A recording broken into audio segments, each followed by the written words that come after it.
Hello, everyone. Good morning, and welcome to today's class, where we'll learn about two very important concepts in English grammar. The first one you can see here, future tense and the structures, how we form sentences in future tense. And the next concept that we'll see here is classification of verbs. Okay. I earlier thought that this is not an important topic for you all, but then we'll cover a small portion of it to understand how it goes and how we have to use the transitive and intransitive verbs. Okay. So whether you're preparing for any exam, CDS, NDA, or FCAT, they will be helpful for you. So let's move forward. Before starting with our topic, let me introduce you to our crash course that is starting from 1st of July. You can opt for any of the courses, any exam that you're preparing for, either FCAT, NDA, CDS, or CDS OTA2. Okay, admissions are open. You can call our team members using this phone number, or you can also drop an email to our team member. Okay, do buy the courses. I assure you they will help you in your preparation for the exams. So let's see the structure of future tense. Okay, and the first topic that we'll be covering is simple future. So when we talk about things that will happen in the future, we use future tense, of course. English gives us specific ways to talk about future actions using helping verbs like shall or will, right? But when we talk about future, simple future, we use shall, will plus verb ka first form. Okay. To talk about an action that will happen in future. Okay. That has still not happened. To express an action that is still to take place. I can give you examples for this. For example, I will go to school tomorrow. So action is planned for the future. Can you see? And will go is a tense we are using here. I can say he shall visit her grandmother next week. Okay, the visit hasn't happened yet. It is planned. Okay, and the verb here is he shall visit. Let's see more examples if we can take.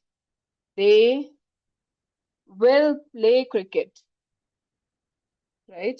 They will play cricket. Now see the future in the evening. Okay, will play.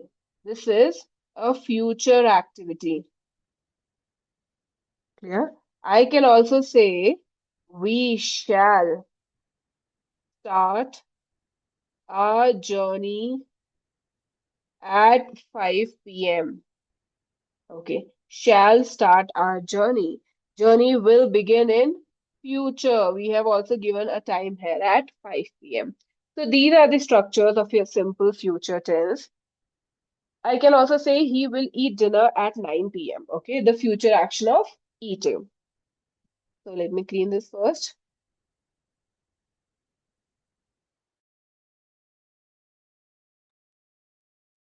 And now see, will or shall plus base form of verb means you're talking about something that hasn't happened yet, but will happen. This is a base form of verb. Okay, and will or shall added with it. Let's move forward to the next one. We have future continuous tense. So here we talk about express an action going on at some time in the future, will be in progress at a specific time in the future. Okay, so the structure for the sentence will be how you need to use it: shall be, will be, verb first form plus ing. Okay, I can say I will be studying at 8 p.m. tonight. Okay, I will be studying. The action of studying will be happening at that time. Okay, at what time? At 8 p.m. See how the sentence is being formed here. Next, you can see She shall be working. She shall be working late tomorrow. Okay. Shall be working. Work will be going on. Okay. Going on. If I say they will be watching a movie this time next week. Okay, so the movie watching is in progress. Will be watching. Okay, can you see how the work is in progress? Let's see more examples. I can also say we shall be waiting for the bus at 6 p.m. Waiting will be in progress. Can you see? I can also say he will be sleeping during the meeting. So sleeping will be happening. Okay. And simple words here. Shall be, will be plus verb ing. When an action is still be happening. Okay. At a certain time in future. Then we can use our future continuous tense. Let's move forward to the next one. We have future perfect tense. And when we talk about to indicate an action by a certain time in future, to talk about an action that will be completed. Okay, now the action will be completed by a certain point in the future. Okay, and the structure for this will be shall have, will have plus verb third form. Now see, let's see how we are going to form sentences here. I can say I will have finished my homework by 8 p.m. Okay. See the time in future. Homework will be completed before 8 p.m. A specific time. I can say she shall have reached home by noon. Okay. Shall have reached. It means action of reaching will be completed by noon. Okay. Action will be completed. There is a specific time we are talking about here. Let's see more examples. If I say they will have completed the project by next week. Okay, so the project work done. Okay, again, I can say we shall have eaten before the guests arrive. Eating will be over before a specific time, right? He will have left by the time you call, so the action will be completed there as well. So, in simple words, I can say this is used when you are sure something will be done before a particular time in future.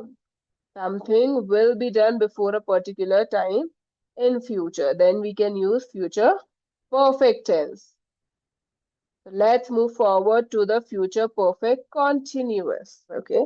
It is basically used to indicate an action which is in progress over a period of time and will be in progress at a certain time in future as well. Basically to describe an action that started earlier, okay, continued over time and will still be continuing in future. Okay, any action that started earlier, continued over time, and will still be continuing in the future. We can see The structure shall have been, will have been plus verb, third form. Let's see how the sentence will be formed. I will have been working here for 10 years. Here for 10 years next month. Can you see the action started 10 years ago, right? And is still happening, right? Let's see more examples. She shall have been studying since morning. Okay. Now see, studying began earlier, right?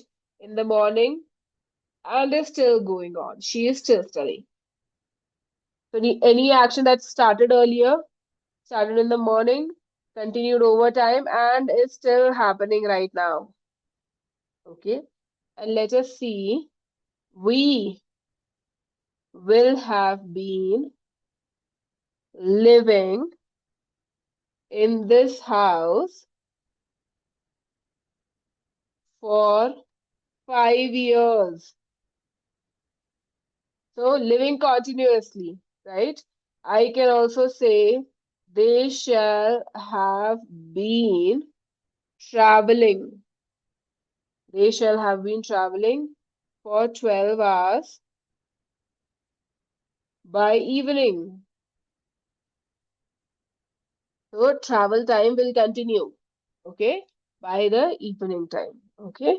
So in simple words, I can say use this when you want to say that an action has been going on for a while and will still be happening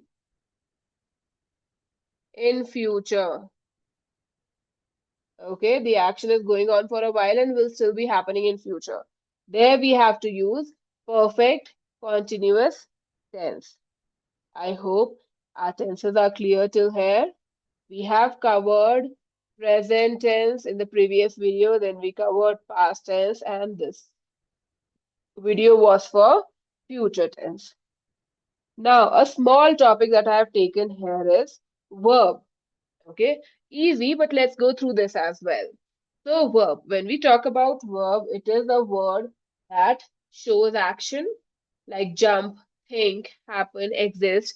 That is usually one of the main part of a sentence and that expresses an action, an occurrence, or a state of being. Okay. For example, jump, think, happen, exist. All these are verbs. Okay. Verbs are one of the main part of a sentence. Okay. Now let us see how the classification of verb happens. So we classify verb. The first verb here is the main verb. When we talk about main verb, they have meaning related to action, events, and states as well. Main verbs are the verbs that tells us what the subject is doing or what is happening.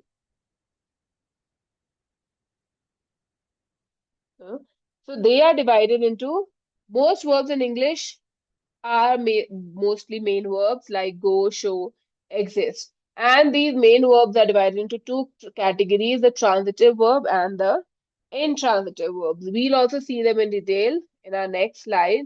The first one is transitive verb. When I talk about the transitive verb, I say that an object, verb needs an object. Okay. It shows action that passes on to something. Okay. And to pass an action, we need an object. Okay. A direct object. A transitive verb takes a direct object. For example, she reads a book. So, reads what? A book. Book is an object. Yeah. If I say he brought a car, he bought a car. Okay. So, bought what? A car. Car is an object. Okay. If I say I write letters, these are transitive verbs. They played football. Okay, transitive verb. We made tea. Transitive verb. Okay, because every verb here needs an object to complete them. Next we have is intransitive verb. So when I talk about intransitive verb, it basically has two characteristics. First, it is an action verb expressing a double activity like arrive, go, lie, sneeze, sit, die, etc. Secondly, unlike a transitive verb, it will not have a direct object receiving the action. Okay. Intransitive verbs do not need an object. They show an action, but the sentence is complete without an object. So intransitive verbs have a pattern. For example, noun plus verb. The clause is complete without anything else. For example, John smiled. Nothing happened. Smiled and happened are intransitive verb.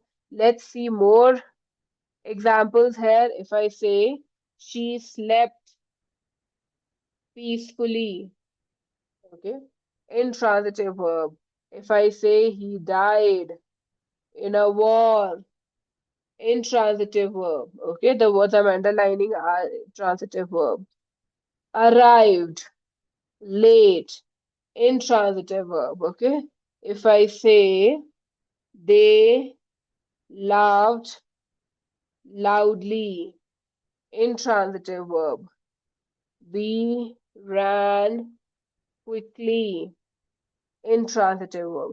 So easy tip: if a verb doesn't answer what, okay, if there is no question like what or whom, so that is an intransitive verb. Clear? Now let's see more. We have linking verbs as well. Okay, the first one was main verb. The second one here is linking verb.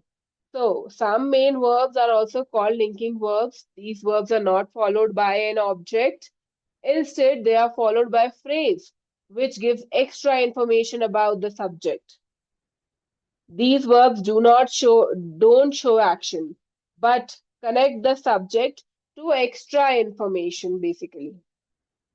Linking verbs include appear, feel, look, seem, small, smell, taste, become, eat, etc. For example, a face appeared at the window. In this sentence, appeared is the linking verb. At the window is a phrase. So these are the common linking words that we saw here. Be, seem. Okay. These are also the linking verbs. If I say, for example, he looks tired. Okay. So not an action, just showing how he is looking. Right. She is a teacher. So is here links the subject to the identity, right? Same here. The soup smells good, right? Can you see how the verbs are used here? It feels good. Okay. He became a doctor. Okay. So these are verbs that help the main verb. Okay. So these are the verbs that are like the main verbs and also used as a linking verb. Next we have here is auxiliary verb. Auxiliary verbs can be divided into two categories, primary and modal auxiliaries, which are as follows. When we talk about primary auxiliary, these help in forming sentences. Okay? These help in forming tenses, passive voice, and questions. Okay? Passive voice and questions. For example, to be, is, am, are, was, were. Okay? Forms of be. To have, forms of to have. Forms of to do, does, did. These are our primary auxiliaries. Okay. So, modal auxiliaries. Okay, we'll see that later. Let's talk about primary auxiliary and see the examples for primary auxiliary. For example, I am writing a letter. Okay, am writing. Okay, he has eaten dinner. Has eaten. They did not come home yesterday. These all are primary auxiliaries. They are also used for questioning. Questioning, have you done your homework? Is she coming? Okay. Were you present in the class? So all these words are also used for questioning. Okay. Now comes the modal auxiliaries. Modal auxiliaries are verbs. Okay. Verbs denote the mode of the subject. So also the possibility